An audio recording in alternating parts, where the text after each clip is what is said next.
ស្រង់ព្រះឥឡូវយើងសូមស្រង់ព្រះទាំងអស់សត្វដែលមានពីទាំងឡាយអើយមកយកកសលនៅទីនេះណាខ្ញុំបានស្រង់ព្រះសត្វតូចសត្វធំឆុងអីឆុងខែឆុងថ្ងៃឆុងម៉ោងឆុងឆ្នាំអីហ្នឹងណាឆុងរាប់អសង្ខ័យផែនដីហ្នឹង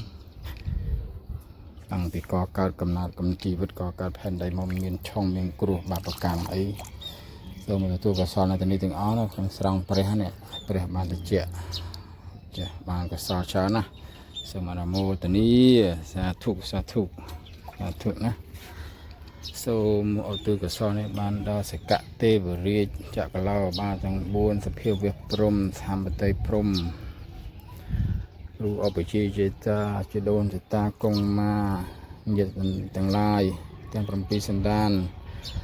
អ៊ីទាំងវោញាតៃណੰហោតុសកតាហន្តុញាតយោសូមអនុមោទនាខ្ញុំបានធ្វើរួចហើយណាសូមអនុមោទនាសាធុស្រោចជាលើកទី3សូមរតនាទៅដល់ទេវតា